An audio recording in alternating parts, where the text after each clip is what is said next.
¿Cómo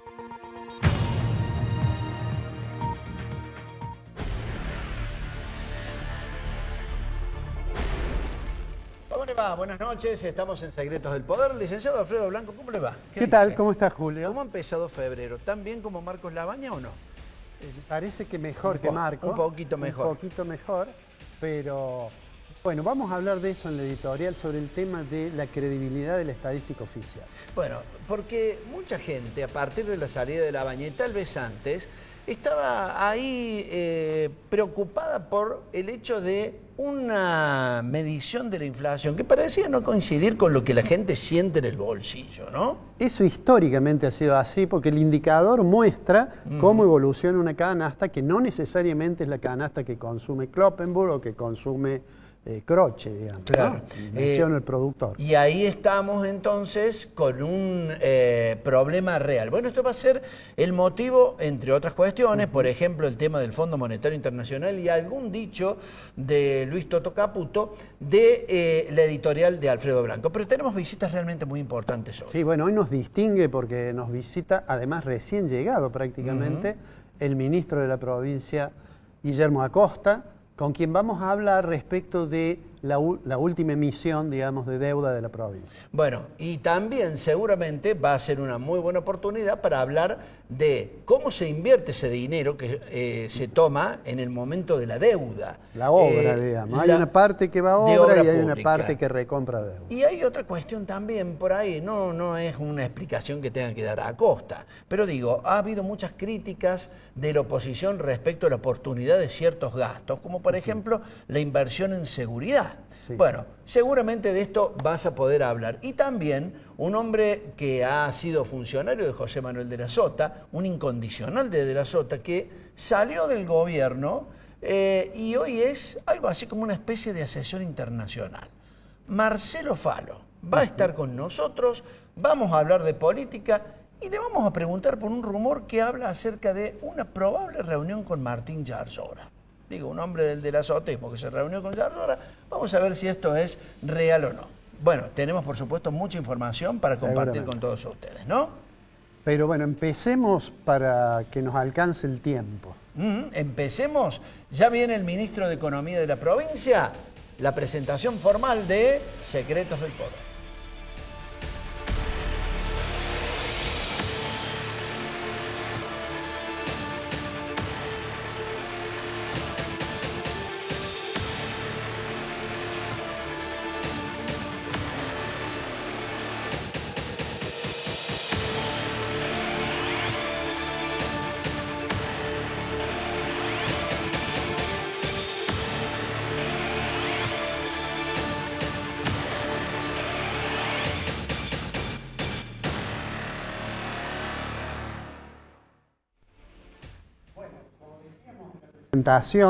Hoy tenemos el gusto y la distinción de recibir un ministro del gabinete provincial y un ministro importante, yo diría de los más cercanos al gobernador, que además se ha hecho un lugar en su agenda para acercarse al estudio, aunque hace 48 horas estaba en Estados Unidos. De manera tal que le agradecemos muy especialmente, Guillermo Acosta, que nos visita para que hablemos de los números de la provincia. Gracias por la invitación, como siempre. Bueno, la primera pregunta tiene que ver con este viaje que estuvieron con el gobernador en Estados Unidos y con la emisión de estos 800 millones, creo que son de dólares. ¿Por qué no nos contás cuál es la estructura de esa emisión? ¿Cuánto es? ¿Qué tasa se paga? ¿Cuál es el periodo de repago, etcétera?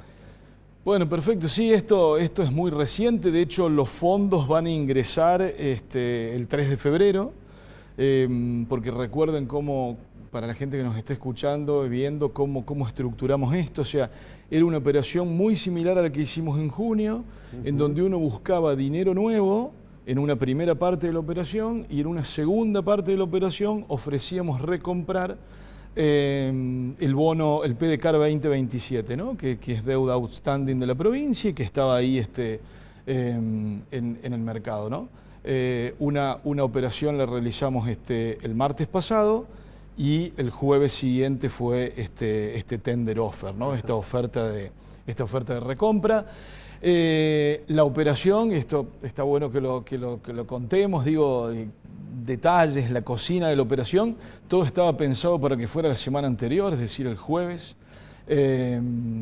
Y ahí hay un montón de cosas que uno no controla, ¿no? Es decir, qué pasa con el mercado internacional, algún cuestión con respecto a Japón, que había decidido bajar impuestos, y entonces eso cómo le pegaba ya unos números fiscales de Japón que venían deteriorados, más Trump hablando sobre Groenlandia y el impacto que eso tuvo sobre el mercado europeo. Y bueno, esto es una cuestión de horarios, ¿no? Abrió mal el mercado asiático, abrió mal el mercado europeo, abrió mal el mercado americano, ¿no? Entonces nosotros tuvimos que posponer nuestro roadshow, digo, las oficinas de estos fondos de inversión no tienen gran cantidad de gente, ¿no? Entonces uno tiene que entender que Latinoamérica es periférica, y dentro de Latinoamérica una provincia como Córdoba está dentro de un país como Argentina que todavía no volvió al mercado internacional, ¿no?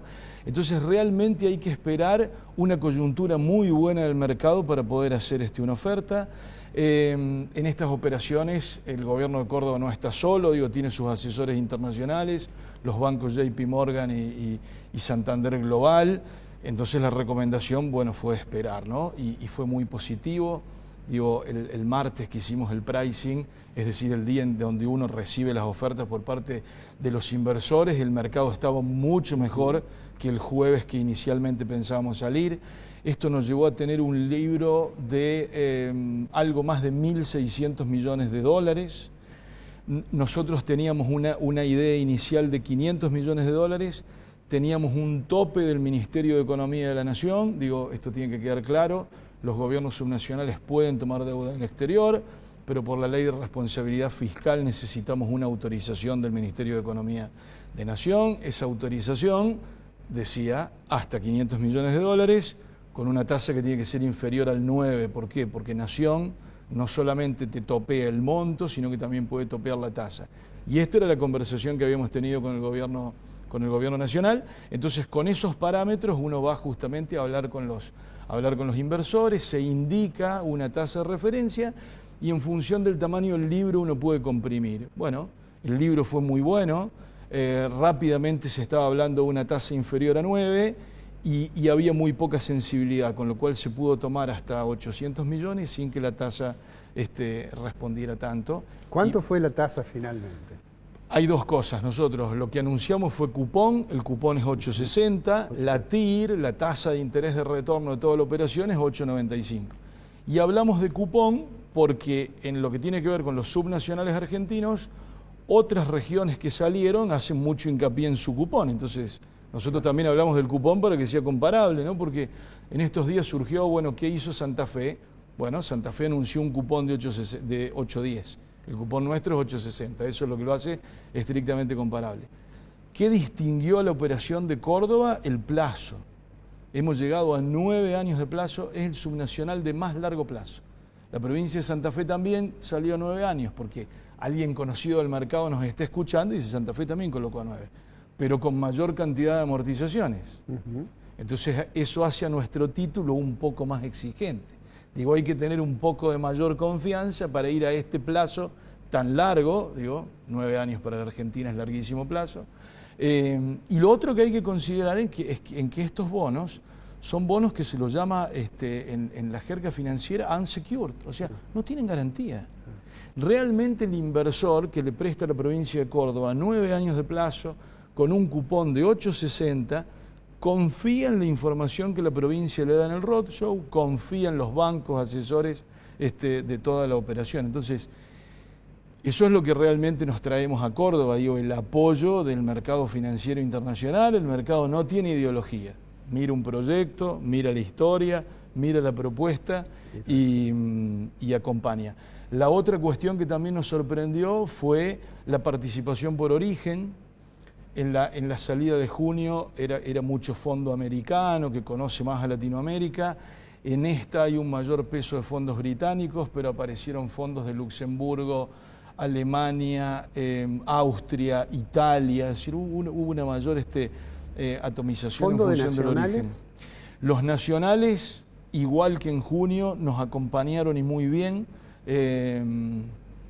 Gracias por hacer esa pregunta. Al 40% de los 800 millones de dólares son fondos argentinos, que no necesariamente estaban en la Argentina.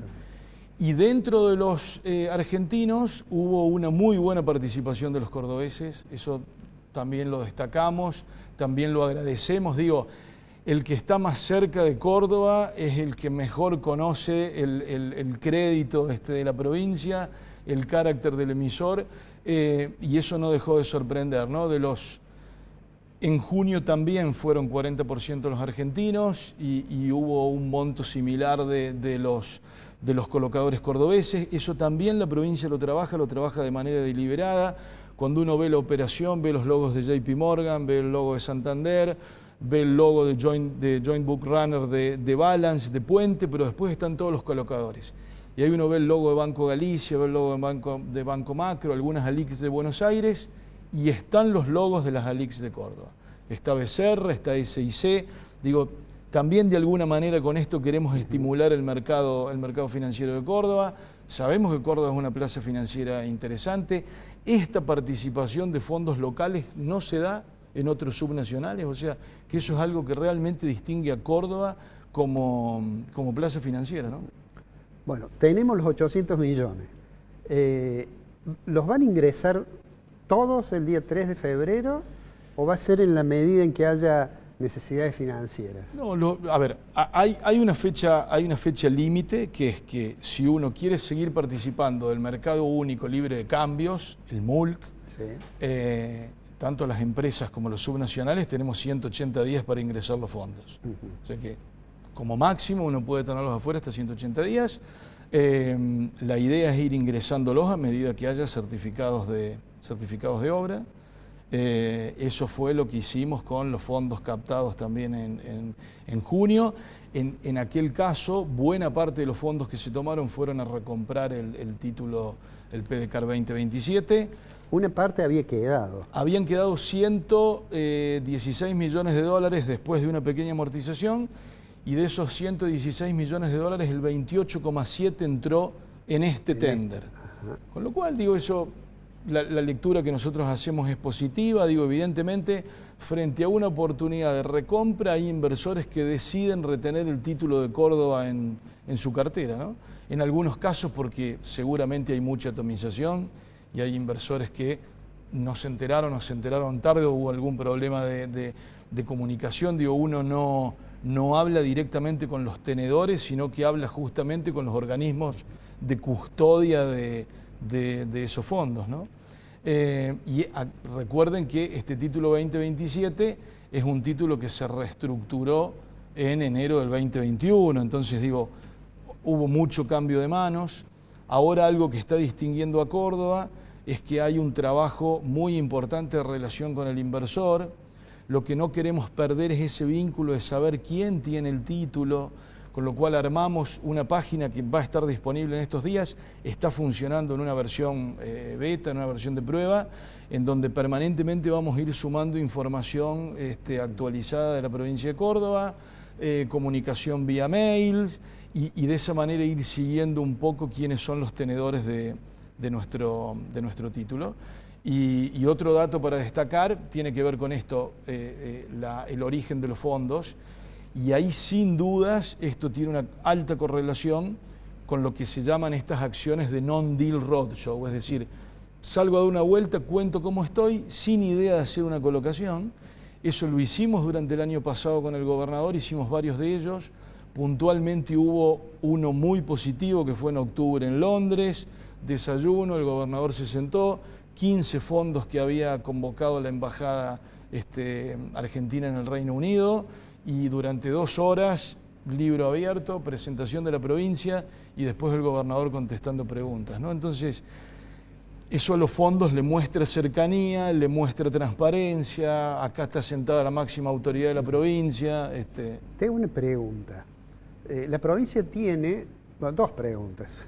La primera es cuál es el nivel de deuda que tiene la provincia, y la segunda, cómo es la composición por moneda, y si la composición por moneda es muy importante, la participación de moneda extranjera, si no temen la posibilidad de una modificación de tipo de cambio que traiga dificultades. La deuda de la provincia es de 2.2 billions, 2.200 millones de dólares al 31 de diciembre. Eso representa un porcentaje muy bajo en relación al Producto Bruto de la provincia, muy pocos meses si uno lo compara con lo que son los ingresos mensuales que tiene la provincia. Estamos muy lejos del techo del 15% de los ingresos netos que establece la Ley de Responsabilidad Fiscal, es decir, están muy holgados esos parámetros, ¿no? Eso le baja mucho, obviamente, el riesgo a la provincia. De esos 2.200 millones de dólares, casi el 12% está en pesos. Es cierto que... ¿Ajustable? Tenemos pesos ajustados por SER y pesos ajustados por tasa. Sí. Acuérdense que nosotros estuvimos en el mercado doméstico hace muy poquitito, en diciembre, la primera semana de diciembre, y ahí la provincia colocó 2 series, una que era ajustada por inflación y otra propuesta fue tasa. ¿Por qué? Bueno, veíamos que el mercado estaba como bastante dividido, pero siempre en pesos. Entonces, hoy la deuda, 31 del 12, que es donde cerramos el año y tenemos una información clara, y bien concisa y bien armada, 12%. Es cierto que si nos vamos 2 años hacia atrás, ese 12 era 2. Entonces pasamos de tener casi un 100% en moneda extranjera a que ya pesos representen un 12%. Y esto lo vamos a ir cuidando y lo vamos a ir ampliando porque para el inversor internacional es importante ver que la provincia tiene otra fuente alternativa de financiamiento que es el mercado doméstico. Seguramente nos está escuchando gente del mercado, el mercado doméstico argentino, siempre tenemos dudas con respecto a la profundidad, es decir, cuánta plata hay, es corto en plazo. Ustedes imagínense que el título a más largo plazo que hay en Argentina es de Córdoba, 24 meses. Claro. Entonces, si vamos al mercado internacional, Córdoba siempre hace el esfuerzo, en donde trabajamos no solo para nosotros, sino para todo el mercado, de tratar de ir marcando un punto más en la curva, un punto que esté en la curva más lejano y que le da un horizonte no solo al sector público, sino también al sector privado. Porque con el título que colocó Córdoba en diciembre del año pasado, ya hay una referencia a 24 meses. Entonces ahora lo que buscaríamos nosotros es ir un poquitito más allá. Te hago una pregunta, tengo muchísimas preguntas, pero... Te hago una pregunta, ¿en los 2.200 millones de dólares que debe la provincia están incluidos estos 800? No, porque ese dato que yo le di es el 31 del 12. Ahora tendríamos 3.000, menos lo rescatado. Ahora tenemos los 3.000, menos el tender, pero también hubo una amortización, vamos a tener pagos de intereses durante el año y vamos a tener amortizaciones durante el año, con lo cual, es información... ¿No te preocupa mucho, el tema de la deuda de la provincia? No, te hago esta pregunta, ¿te preocupa más o menos que la caja de jubilaciones? A la caja de jubilaciones es otro gran tema, no son comparables, pero con respecto a la deuda no, la provincia necesita seguir haciendo inversiones en infraestructura, es a donde siempre orientó la deuda Córdoba, por eso no tenemos miedo a hablar de deuda, porque esos 2.200 millones son palpables, son acueductos, son rutas, son escuelas, son hospitales, nunca se tomó deuda para financiar este gasto corriente. Inclusive, esta nueva colocación está muy claro en su prospecto, que es infraestructura y administración de pasivos, ¿sí? Es decir, puedo pagar otra deuda, puedo hacer una recompra o infraestructura, no tengo otra alternativa. Decime algo de la caja. Caja de jubilaciones es un tema que le preocupa mucho al gobierno y por eso el gobernador hacia fines del año pasado llevó adelante una reforma previsional.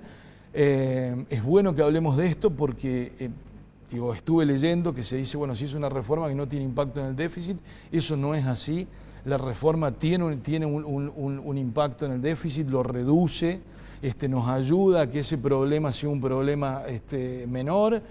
Y por otro lado, la reforma previsional, hay más de 50.000 personas que tienen una situación que está mejor porque alcanzaron ese 82% buscado, deseable, esperado. El gobernador anunció que va a ampliar eso a más jubilados. Va a ampliar las mínimas, lo anunció el domingo para que lleguen a los 800.000 pesos. Pero seguro nos están escuchando jubilados de la provincia, había una demanda enorme por el tema del Fondo Solidario. Bueno, el Fondo Solidario también se modificó, hay 10.000 personas que ya no están alcanzadas justamente por esa reducción que implicaba el Fondo Solidario, y para los que quedaron alcanzados por el Fondo Solidario, están alcanzados pero de una manera más progresiva, es decir, no todos por igual, con lo cual también hay muchas personas que ahí tuvieron un alivio. Es uno de los temas del presupuesto, lo pueden encontrar ahí, son 821.000 millones de pesos los que esperamos que sea el déficit de la caja durante el año. Y después el otro gran renglón es la discusión justamente con el Gobierno Nacional. De eso te quería preguntar, se me acaba el tiempo, pero decime algo. Tengo que venir otra vez. Pero por supuesto, te vamos a comprometer, porque me quedan allí unos temas que te quería preguntar. Pero de este tema en particular, ¿qué te dice Caputo cuando vos decís, páguenme lo que me deben para la caja de jubilaciones? Bueno, ellos contestan con una oferta. Y el año pasado la oferta de ellos fueron 5.000 millones de pesos mensuales, cuando el déficit mensual, o lo que deberían haber enviado mensualmente, eran 20.000. En ese momento, ¿qué fue lo que tentó a la provincia? No el monto, sino la posibilidad de que en muy pocos meses podamos compatibilizar los números entre nuestra caja y ANSES, porque en el mientras tanto nosotros decimos que nos deben, pero faltaba esa consolidación. Ese trabajo ha avanzado mucho. Deberíamos estar ya por terminar la consolidación del déficit 2023. O sea, imagínense que no teníamos cerrado ni siquiera 2017. Y desde que firmamos este acuerdo en mayo del año pasado hasta hoy, hicimos 17, 18, hasta estar por terminar el 23. Y bueno, obviamente lo que tenemos que discutir con el Gobierno Nacional es cómo continúa ese acuerdo durante 2026. Yo lo imagino como un proceso.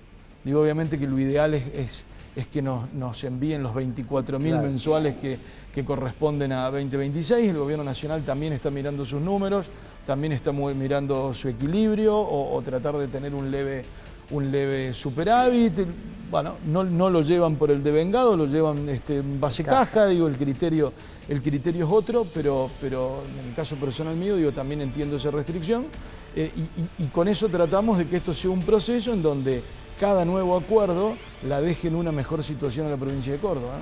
Guillermo, me han puesto la música porque me he pasado en el tiempo, pero te comprometo porque te vamos a volver a invitar para otros temas que seguramente son muy importantes para la provincia. Muchísimas gracias por haber estado. Vamos a ir ahora a un corte, nuestros anunciantes, y volvemos con un tema muy interesante.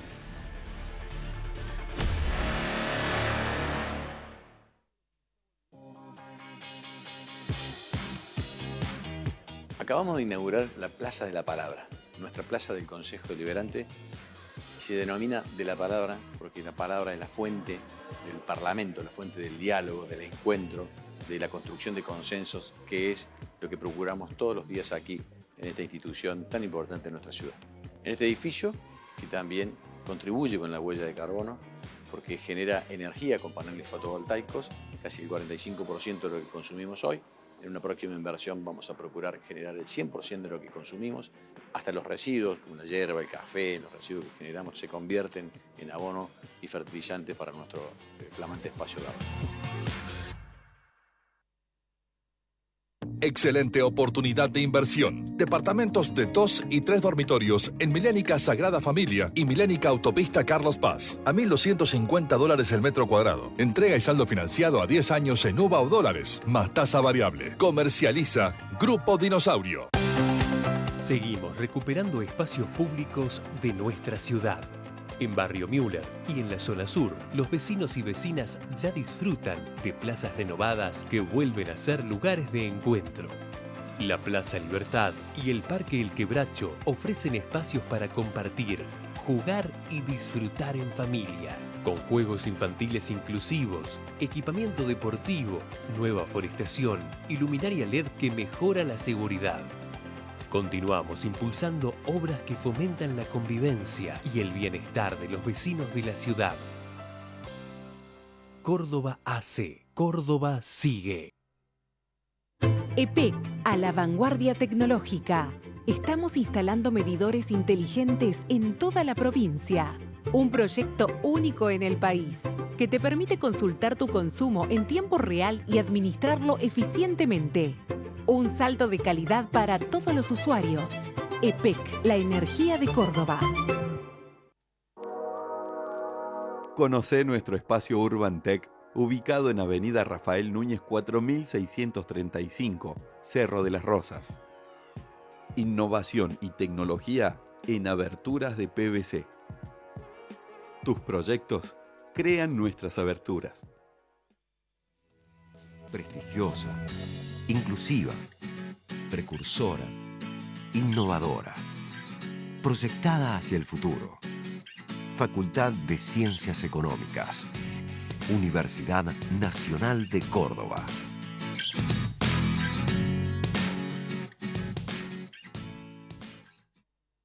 En el campo de la oftalmología, la tecnología y el conocimiento van de la mano. En ONIS llevamos el cuidado de tus ojos al siguiente nivel. Estamos a la vanguardia para mejorar cada día más la visión. Por eso, somos la única clínica en el centro del país con Ingenuity 3D. Al operar en 3D vemos las dimensiones reales del ojo y vemos profundidades que antes no podíamos ver. Brindamos la mejor tecnología en las mejores manos. Si yo tengo el mejor equipo, pero no estoy preparado y no se van a obtener los mejores resultados. ONIS. Todo tiene que ver con todo.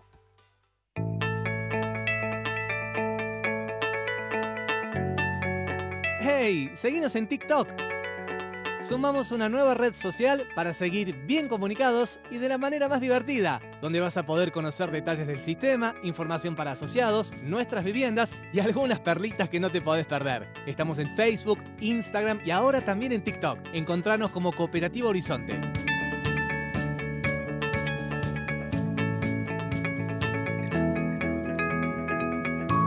Horizonte, los pies sobre la tierra. Parabrisas Fabicur, la vida más segura. Cristales calidad original, stock permanente y distribución a todo el país. Servicios integrales para la gestión total del siniestro. Fabicur, más de 50 años fabricando calidad y seguridad. El Consejo Profesional de Ciencias Económicas es la institución que regula el ejercicio de las profesiones en ciencias económicas. Estar matriculado es un requisito obligatorio para ejercer. La matrícula habilita, respalda y conecta. Además, con ella, accedes a asesoramiento profesional, formación continua, herramientas digitales, servicios de salud y mucho más. Ejercer con responsabilidad. También es hacerlo con el respaldo de una institución que te acompaña. Matriculate en el Consejo Profesional de Ciencias Económicas. Es tu mejor decisión profesional.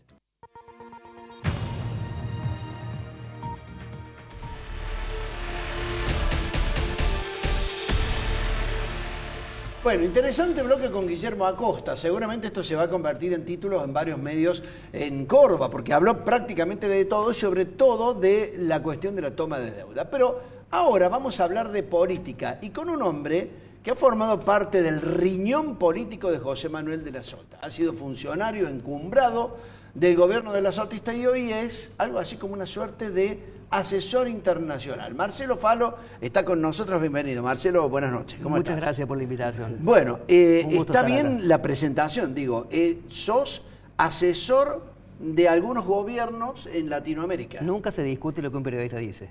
Está Así bien, que bueno, sí, será bueno, así. y yo ahora te pregunto, ¿es cierto que te convocó Yarlora para hablar o no? ¿O No, ahí me no, lo vas a no. discutir? No.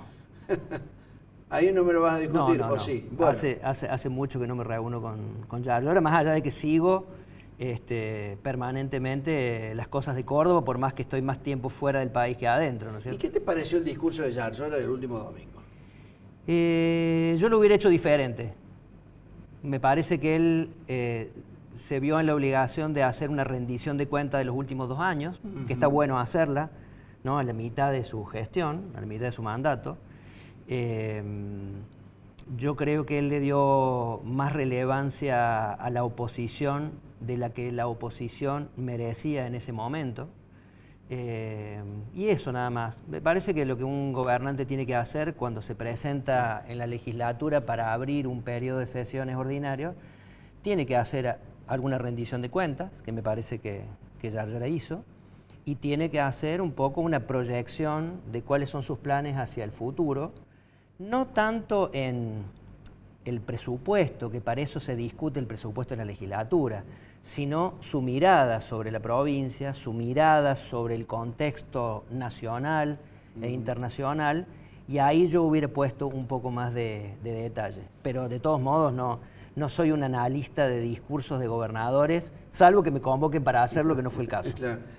Te hago una pregunta, recién mencionaba Julio de que asesorás a algunos gobiernos de otros países de América Latina. Te hago una pregunta viniendo bien a la Argentina. ¿Cómo ves la actualidad de Argentina? La actualidad política y cómo evalúas la gestión de Milei. Mira, primero es difícil hacer un análisis de Argentina sin ponerla en un contexto internacional muy complejo. Cuando digo muy complejo, me estoy refiriendo básicamente a un mundo en permanente conflicto que, además de los conflictos que naturalmente surgen por disputas territoriales como Rusia con Ucrania, por disputas de otras índoles más complejas como Israel y la Franja de Gaza, pero algunas disputas que tienen que ver con errores no forzados de gobernantes poderosos. Me estoy refiriendo a Donald Trump. Que ahí donde no parece haber un conflicto, él lo genera. Y eso es algo que está atravesando la política de todos los países. Yo trabajo mucho en países latinoamericanos que están muy influidos por Estados Unidos, y en esos países las decisiones de Donald Trump son prácticamente determinantes de la política de esos países y de la calidad de vida de esa gente. A niveles exagerados. Casi te diría que Estados Unidos poniendo un pie en países cercanos políticamente, o cercanos económicamente, o cercanos por la cantidad de migrantes de esos países en Estados Unidos, y una decisión de Donald Trump es determinante para un proceso electoral. Lo fue en la Argentina, lo fue en Honduras, lo fue y ahora en Costa Rica. En Chile, ahora en Costa Rica, pero en Argentina y en Honduras fue casi una intervención desaforada, ¿no? Interviniendo en la soberanía de los países, claro. ¿No? En el caso de Honduras, por ejemplo, 3 días antes de la elección, indultó a un expresidente hondureño acusado y condenado por narcotraficante, cumpliendo prisión efectiva en una cárcel en Estados Unidos, y él lo indultó, lo liberó a 3 días de la elección, prometiendo tragedias para ese país si ganaba tal candidata y beneficios para ese país si ganaba tal candidata. Claro, en un país, Estados Unidos dependiente, donde las remesas de los hondureños que viven en Estados Unidos son $10.000 millones de dólares por año, y que él prometió, vamos a cortar las remesas si gana Rixi Moncada, por ejemplo, que era una candidata detestada por él. Y bueno, terminó la elección volcándose en 2 días a favor del candidato bendecido por Donald Trump, que no era el candidato bendecido por los hondureños. Siguiendo el proceso electoral, estaba cómodo en tercer lugar ese candidato. Bueno, es una manera entonces, no quiero evadirme de la pregunta de Kiko, está bien, pero es el contexto argentino tiene que explicarse en ese escenario internacional complejo, con un Donald Trump cambiando las reglas de juego, no encuadrándose casi en ninguna política tradicional, sino en sus propios caprichos, en sus propias decisiones individuales o comerciales o empresariales. Entonces tiene una injerencia en Argentina descomunal también. De hecho, en la elección vimos, ¿no? No solamente la elección. Yo te pregunto esto, que tal vez es una cuestión más para Alfredo, que es economista, pero en algún momento el gobierno nacional sale del atolladero, paga un primer vencimiento en el primer mes de 4.000 y pico millones de dólares y ayer paga un vencimiento de intereses con ayuda de Estados Unidos. Digo, es una nueva manera de gobernar y de hacer política en esos países que podríamos llamar, forman parte del patio trasero de Estados Unidos, digo, por la Argentina, ¿no? Bueno, es que hoy me parece a mí que el mundo se ha dividido en aquellos que tienen vínculos con Donald Trump, aunque no sean ni siquiera vínculos comerciales, a veces vínculos ideológicos o vínculos de chupamedismo, digamos, o sea... Más que relaciones carnales. Tiene un grupo de amigotes que integran ahora este Consejo de la Paz, que uno no ve ningún país serio ahí. O sea, no ve el aspiracional de países serios, democráticos, estables. No hay ninguno de esos países en ese consejo, que es un poco un club de amigos que me parece que ha hecho Donald Trump, en donde tiene esto, ¿no? Bendecir y apoyar a sus amigotes, más allá de sus comportamientos democráticos, no. Es uno de los temas que más me preocupa. Pareciera que la democracia ha pasado a un segundo término. O sea, hoy no diría que Estados Unidos es un país tradicionalmente democrático.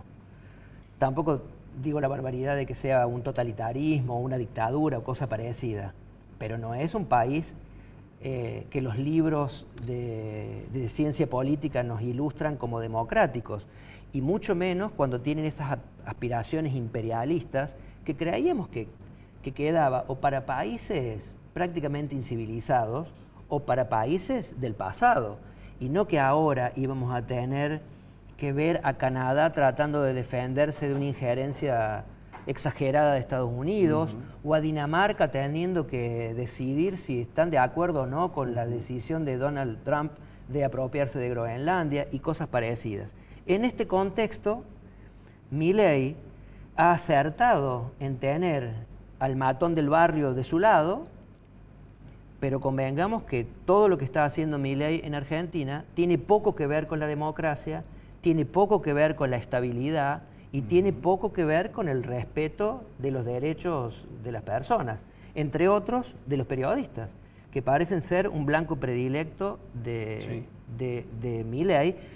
Y siempre nos enseñaron, y uno mismo aprende en el derrotero de la política, en el que tengo mucha experiencia, uno siempre ha aprendido que el periodismo es un poco el contrapeso del poder. Por lo tanto, bienvenida la libertad de expresión y de prensa, porque eso permite de alguna manera denunciar al poder, contrastar mentiras con verdades y hacerlo de manera seria. Y hoy pareciera que hasta en el periodismo hay aquellos periodistas que tienen todavía la capacidad o la posibilidad de contrastar ideas con la del gobierno, y aquellos que son directamente serviles a las decisiones que toma Milei. Apéndices. Y en este contexto, la economía argentina no está bien. Hay algunos sectores que están bien. Hoy escuché de algún informe que no recuerdo, pero Kiko debe saber seguramente porque debe haberlo recibido. Yo no lo recibí, pero leí sobre eso. Un informe en donde hay el 50% de los sectores económicos de la Argentina están peor, un 40% están igual de mal y un 10% tienen más prosperidad que antes. Claramente el sector de la minería, claramente el sector petrolero y algunos pocos más. Y el sector financiero, claramente. Pero todo lo que conocíamos como una industria próspera en Argentina ha desaparecido, el trabajo registrado ha caído, el consumo está decayendo. Si uno compara los promedios, puede que no haya caído tanto, pero si uno va a los segmentos, la clase media ha derrumbado prácticamente en su consumo. Entonces, la verdad no estamos por buen camino. No pretende ser una crítica económica o técnica, es una crítica política. La Argentina no parece haber estado en un buen camino. ¿Qué tiene a favor Milei? Que el pánico al kirchnerismo es enorme. Entonces, la gente no se acuerda de los años buenos de kirchnerismo, se acuerda de los años malos. Esto es lógico, la memoria siempre tiende a ser más corta. Entonces, ese pánico, ese miedo a volver atrás, le da chance a Milei de seguir cometiendo errores en decisiones de política y de política económica, y pareciera que sigue siendo aplaudido mayoritariamente, pareciera por los resultados de la última elección, lo cual no dice, no refleja la realidad que estamos viviendo en Argentina. O sea, no estamos atravesando un buen momento en cuanto a libertades, no estamos atravesando un buen momento en cuanto a democracia, no estamos atravesando un buen momento en cuanto a transparencia o en cuanto a gobierno abierto, y no estamos atravesando un buen momento económico. Por lo tanto, es poco lo que tengo para decir de bueno que Milei esté haciendo con la economía de la Argentina y con el país en general. Me preocupa mucho más que la economía, me preocupa el deterioro y la degradación de la capacidad de diálogo, de la calidad democrática y de la transparencia, que digamos, es tan básica para desarrollar un gobierno. Todavía se ha cumplido un año del caso Libra y pareciera haber habido una sucesión de acciones para tapar eso, para taparlo con otras realidades y con otros ruidos, y todavía no nos han dado una explicación qué pasó con eso, ni con tantos otros temas que merecían una explicación y no la tuvieron. Entonces, eso lo cual no exculpa a los culpables de antes, pero tampoco, permítanme, tampoco tenemos por qué coincidir con los errores actuales, porque el pasado no haya sido todo lo próspero que hubiéramos deseado. Y a mí me preocupa mucho la pérdida de la calidad institucional y democrática. Y si el modelo de Milei es Donald Trump, me preocupa aún más todavía, porque Estados Unidos está convirtiendo a esa superpotencia mundial ya no en un ejemplo o en un espejo donde los países de Occidente se reflejaban, sino prácticamente una vergüenza para el Occidente y para los propios ciudadanos estadounidenses. Decime 3 palabras sobre la oposición a Milei, que da la impresión que no hubiera alternativa, que no se construye una alternativa. Sí, me parece que la oposición todavía está lamiéndose las heridas, curándose los golpes. Hoy yo no veo una oposición a Milei, o sea, veo voces opositoras a Milei, pero no veo una oposición estructurada a Milei. Y eso pasa cuando no hay una oposición al que gobierna mal. Bueno, la gente sigue dándole chances de seguir gobernando. Eso pasa en Argentina, pasa a nivel provincias, pasa a nivel municipalidades. Si la oposición no aparece como seria, y creo que hoy una de las ventajas que tiene Milei, entre otras cosas, es que no tiene una oposición sólida y presentable. Hoy tiene voces opositoras, pero que no configuran una oposición como para que puedan presentarse hoy como una alternativa a Milei. Pareciera más bien que Milei se va a enfrentar en el año 2027 a grupos que tienen que ver con la Libertad Avanza y que están desconformes con el liderazgo de Milei, más que con una oposición estructurada y sólida que pueda enfrentarlo. O una alternativa. Marcelo Falo, te agradecemos por esta oportunidad para escuchar el análisis que has hecho sobre política internacional y también, ¿por qué no?, lo que está viviendo el país y Córdoba. Te agradecemos muchísimo. Yo soy el agradecido que me hayan invitado. Muchas gracias. Marcelo Falo, vamos a la última pausa en el programa en instantes. Editorial Económica con Alfredo Blanco aquí en el programa. No se vaya.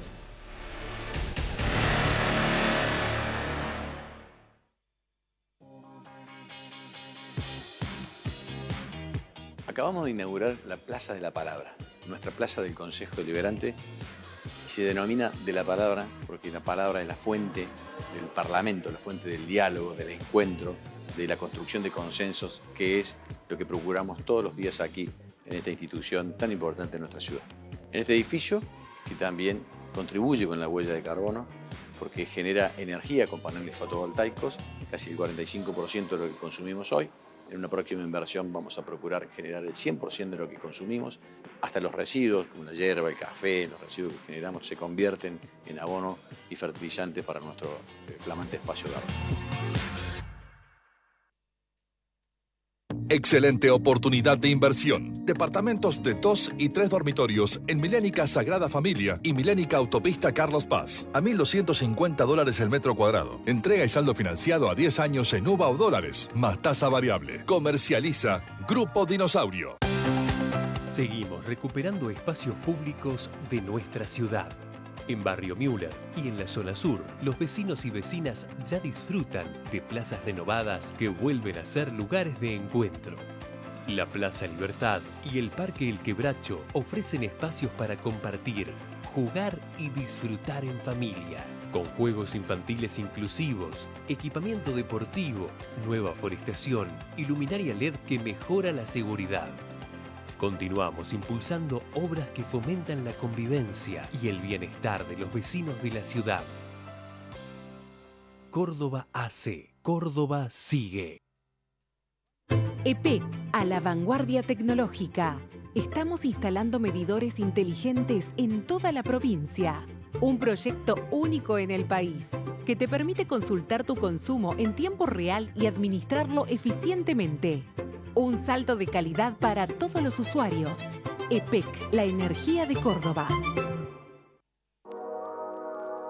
Conocé nuestro espacio Urban Tech, ubicado en Avenida Rafael Núñez 4635, Cerro de las Rosas.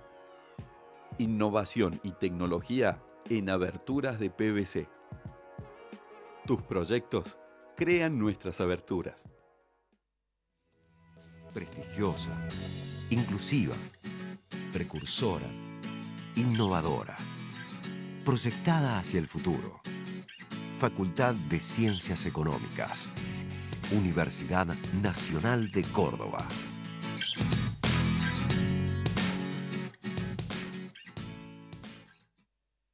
En el campo de la oftalmología, la tecnología y el conocimiento van de la mano. En ONIS llevamos el cuidado de tus ojos al siguiente nivel. Estamos a la vanguardia para mejorar cada día más la visión. Por eso, somos la única clínica en el centro del país con Ingenuity 3D. Al operar en 3D vemos las dimensiones reales del ojo y vemos profundidades que antes no podíamos ver.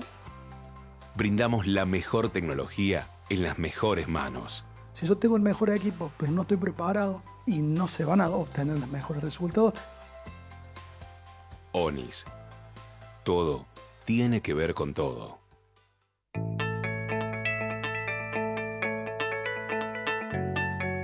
¡Hey! Seguinos en TikTok.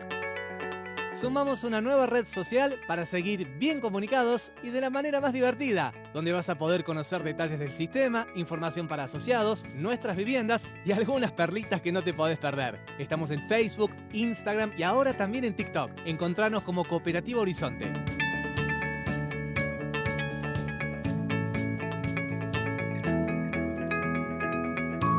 Horizonte, los pies sobre la tierra.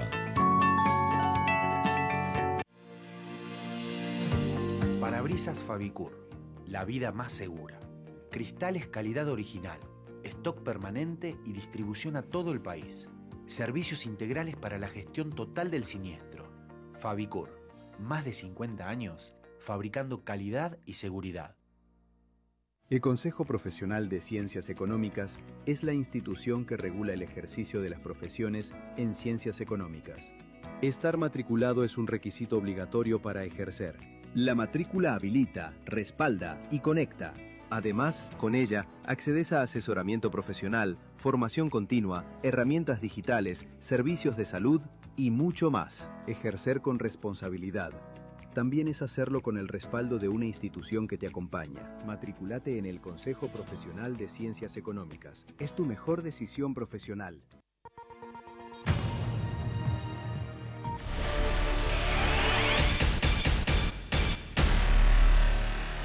Bueno, vamos a nuestro comentario de esta semana, que obviamente tenemos muchísima información.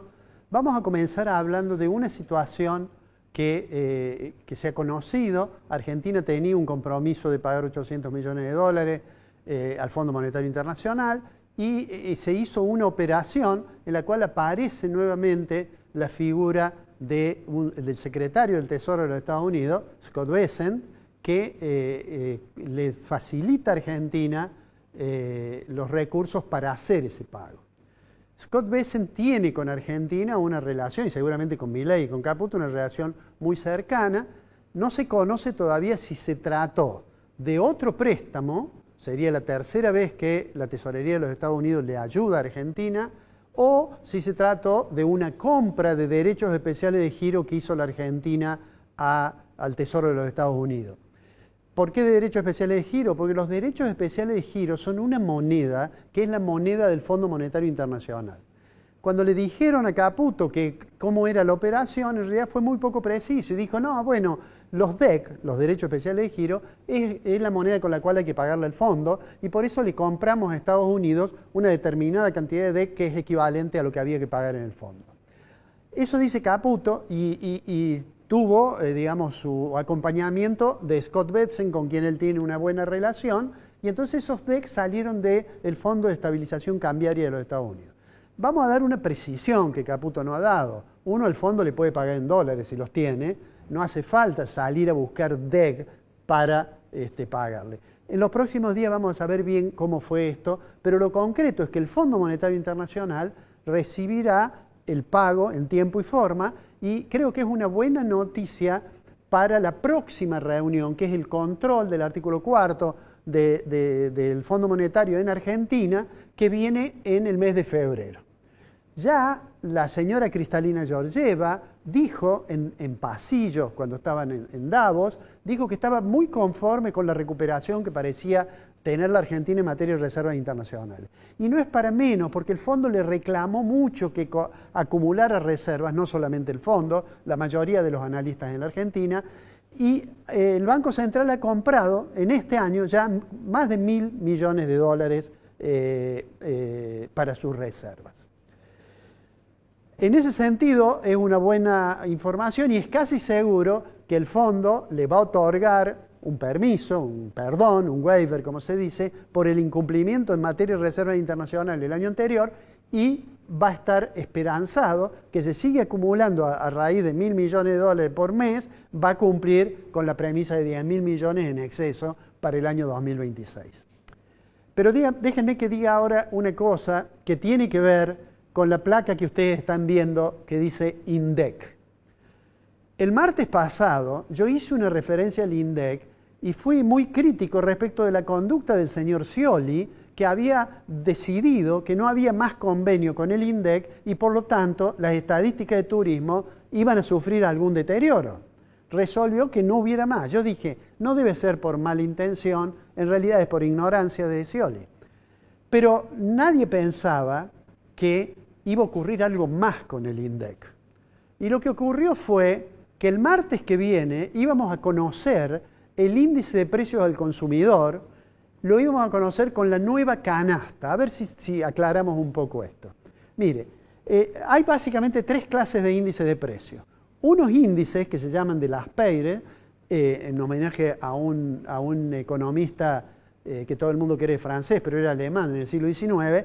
En realidad el índice de Laspeire es una canasta fija. ¿Qué es una canasta fija? Que en determinado momento, mediante una encuesta, yo determino cuál es la canasta de consumo típica y después voy siguiendo los precios de esa canasta y la diferencia entre un mes al otro me da un indicador de inflación. Esos son los índices de canasta fija.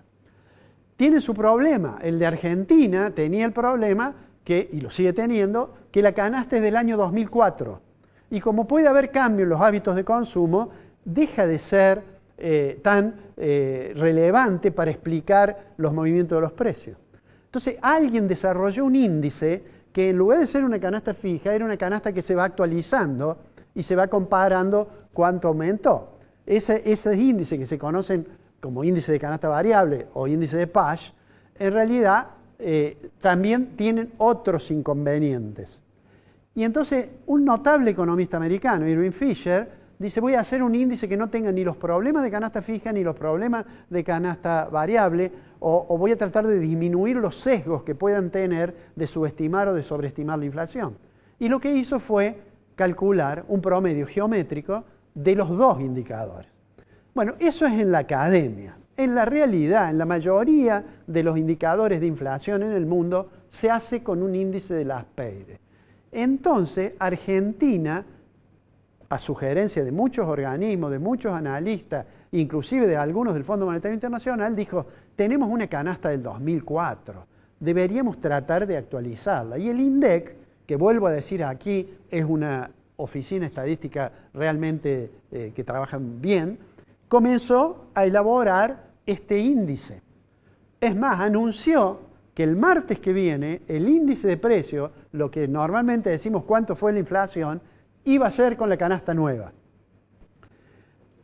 ¿Por qué se vino demorando? Hay quienes dicen que como en la canasta nueva los servicios públicos tienen más peso, cada vez que hay ajuste en los precios de los servicios públicos, la inflación iba a parecer más alta con la canasta nueva que con la anterior. Y entonces el gobierno lo estaría difiriendo. Lo concreto es que Marco Labaña, un funcionario que fue designado en su momento en la gestión anterior y que permaneció y que le dio, yo creo personalmente, un comportamiento técnico serio al INDEC, renuncia.